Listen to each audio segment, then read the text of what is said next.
Hi guys, Gaming here. Welcome to Battle Replay in Total War Attila. So we haven't done a replay on this in ages.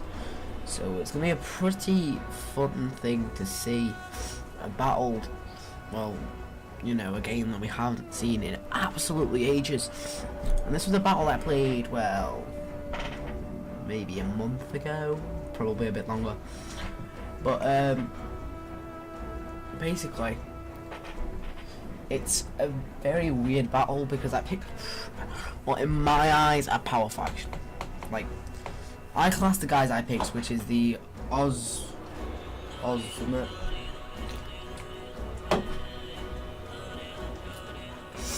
the Ozdragoths as a power faction.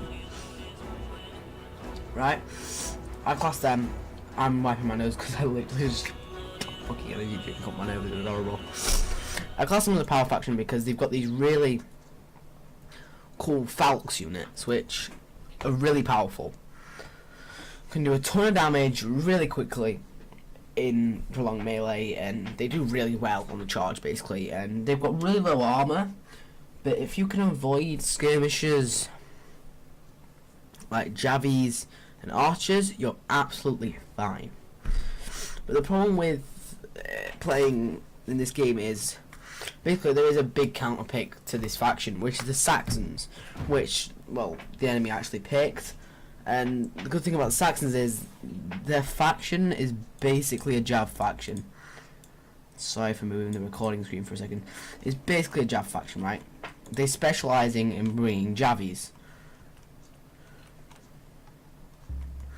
So basically, they just have a shit ton of these Nordic skirmishers, which, are really good if used correctly, which could be used at deadly effect. They have a massive line of them, and basically to take out my very low armoured infantry, which are basically, I'm talking about, where are they? These guys, Thracian Oath Swarm. So this basically is what these guys are called in Attila. In Rome they were called Thracian warriors and Thracian nobles. They were my favourite faction, the favourite unit. These guys are extremely strong. I brought them and two Germanic band, like some light axes, kinda a throwaway unit. In the middle I brought a ton of Germanic bows, just cheapness. And I bought Gothic Palatina defexes, very, very decent infantry. And on each flank I bought Germanic Lancers, Germanic Horsemen. Same over here, Germanic Lancers, Germanic Horsemen, and my general in a Royal Siones, which is kind of like a cataphracts unit. It's pretty cool. And going over to my enemy's army, basically brought a shit ton of these Nordic skirmishers, a shit ton of elite Nordic warriors. That's basically, his mainline infantry. He has two Nordic pikes covering his flanks, which the rules were 2 pikes max. These guys really, you shouldn't have picked them. They were really pretty useless in the whole battle. He brought a ton of this heroic cav, which going one-on-one against my cav will win, probably. Especially this flank, which is my shock cav flank. It's my melee flank. This melee flank, I'm expected to go round and recharge his infantry and even disrupt his line by charging straight into the front. These guys are wrap around, get recharged, and these guys are also going to engage the cavalry. Problem is, if he wraps around this side, that's going to cause a big problem for the cavalry on this flank, which is really bad for me. And his general is an extremely good axe unit. The Nordic Raider Leader, it's such a good axe unit. These guys will beast. So we can play it, put that back.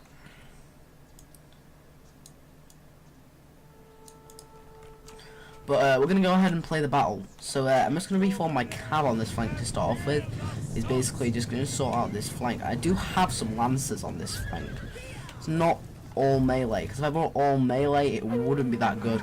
So I have basically melee, like my Germanic Horsemen and my noble Germanic Horsemen, and my general, But I also have 2 Lancers units, which are going to be very, very good at disrupting line infantry, which is going to be pretty good. The difference is that these guys have like a short spear, these guys have like big Lancers, and these guys have little swords. So it's pretty interesting. But my enemy is moving through the forest quite sneakily, basically making sure that I can't see any of his infantry, and basically hiding his whole force. And at the time I was kind of freaking out, going, what the hell? What the hell's his army? Because I didn't see it. And he does have some of these Nordic warriors as well, some cheaper infantry in the centre. His centre line is cheaper.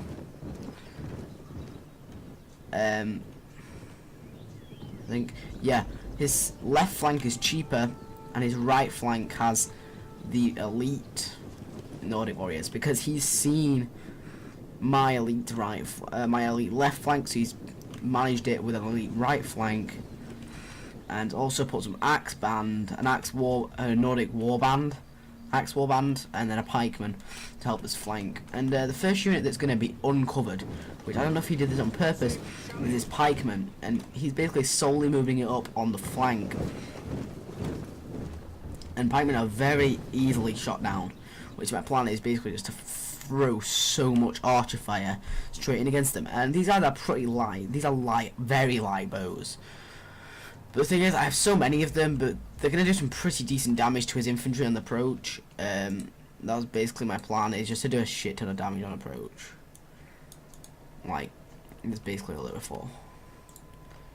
So he's going to fast forward a little bit. He kind of waits out. He wants me to attack him in the forest. But I'm not going to do that, because I know he has a massive Javi trap for me, because it's the Saxons. And basically, that's what they do. So we're in full speed right now. These pikemen still look really, really cool. And these Javis are going to be very, very useful. If you can get these into my elite Palatine defectors, he's going to do some very good damage. These are going to hold the line, and these guys are going to be absolutely amazing. Though I do have them in shield wall, just to kind of hold a bit more. And I do have these cheaper axes as well, which my idea is kind of just to swing round with them. So they're coming out of the forest, just out the edge, and basically I see these pikemen. So I see them here and here. And then I see his Javis start to pop out the forest. And his Javis are now out. So this is the part when I'm like, okay. So I've seen his massive Javi spam. This is going to be a hard fight for me, because if he can use these correctly, he's won. There's no way, if he uses these correctly, I can win. Thank God he was kind of inexperienced and let me do this. My whole cav force on this flank, I'm going to do exactly what I promised, and I'm going to move straight forward towards his Javis. What I'm expecting is, these guys will not be on fire at will, because you need to save your ammunition, because they do not have much ammunition. So what I'm doing is saving my ammunition. And by this, I'm moving up cavalry here, which are lancers, and cavalry here, which I pulled back with because they're my general. And now I'm moving forward this lance cavalry and a melee cav. And I'm kind of baiting out anything really. But I haven't been able to bait out any Javis, anything, so yeah, that was kind of the wrong thing to do. I should have really just gone for a charge here. Just charged his whole line and just done some damage, you know. And he's now straying into my bow range. So his guys should not be in the front, it should be his infantry approaching first. These guys are going to get torn up. Even though I'm firing with light bows, he's still going to get torn up.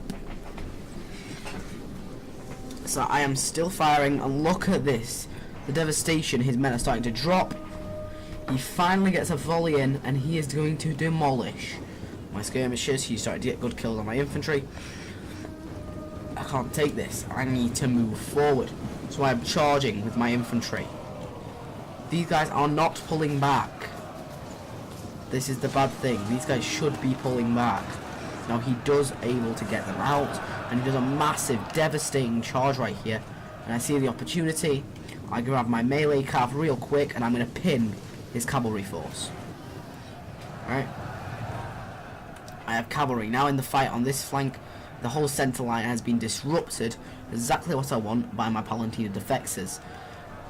So now, units like this Thracian Oath Swarm can be moved into melee very, very quickly. Now I have this unit kind of just waiting for a little minute if I'm going to put them in.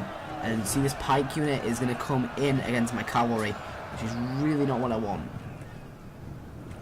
Over here, cavalry, look, doing some heavy damage. They're going to be crushing this flank. And see, he's trying to get towards my archers right here. I'm not going to let him. I'm going to charge down his guys real quick. And my archers have basically done exactly what I wanted him to do. So now he's going to get into melee against my heavier units in the rear. Exactly what I want him to do. This is perfect opportunity for my cavalry and a perfect opportunity for my whole infantry. So now I've got his force exactly where I want it, pinned. Even though my first line, which were quite expensive infantry, broke early on, they did very well for what they were. They were decently expensive, and but they did okay. This pike unit, my cavalry got stuck on the front of it. So he's slaughtering my cavalry right now. Until I then micro it away. Then I noticed and I'm like, crap, micro. He still has some javies, so this could still win. And I have axes still, and I'm still pouring in the fire against this cavalry unit, which is really good.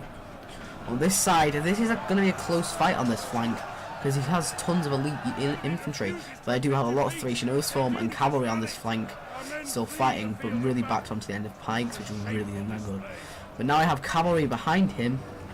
This pike is now going to be eliminated because they've been surrounded. So he does just have a ton of javies still, which, well, is good in a way, but without the infantry support, these guys are going to be useless. So now I'm turning all my archers and to try and fire on this Nordic warrior. Right here, I see his javies open, unprotected. I'm going to get straight into there. Nothing protecting it. I'm going to go straight in and destroy them. Not a great charge with my cavalry, but they did okay. Our men return to the fight. But I'm starting to clear up his units, which is really good. And see his guy right here, which is his general, still on 156, even though he's been taking constant archer fire all game. So now my archers are getting pretty close, which is really bad. He is going to charge into my archers, which, you know, my archers have done their job. This is absolutely fine for him to do. He's going to slaughter my guys, which is fine. I'm clearing up the rest of his troops. He's totally wasting that general. So now I'm starting to get my cavalry back, regrouped in position. He still does have javies and he's still pouring in the fire. He's still trying to do as much damage as he possibly can. But I still have loads of free infantry across the board. I still have cavalry. And he really just can't micro his troops. And, you know, I miss microing with my heavy cavalry. You know, that's life. And I see his general attacking my archers, and I'm like, shall I go and intercept or wait for infantry support? So I'm like, no, screw it. I'm bringing in my cavalry. I get a sweet rear charge with a depleted unit of cavalry, and basically I defeat his blob. I'm going to charge straight forward with my cavalry and basically just kill these javies as quickly as possible. Now, this pike unit is still alive over here, and bearing in mind, this pike could do some decent damage if it was in a line formation, but it's really not. It's pretty damn useless at this point. There's really no point of it being on the battlefield, but this general is still going to fight on, because he's in a very, very capable axe unit. But then inbound is a Thracian Oath Swarm with 103 men left. These guys are going to get into the fight until we destroy. There's archers coming in, there's young axes coming in, there's everything. These guys are going to rout instantly. There's no way they can stay on the battlefield. But look, there's still these pikemen still trying to be here, and it's like, no. Back the fuck off, bitch. So at this point, this guy breaks, and he breaks with pretty much full men left. So guys, if you enjoyed this video, like and subscribe for more, comment down below what you thought, and I'll see you guys next episode.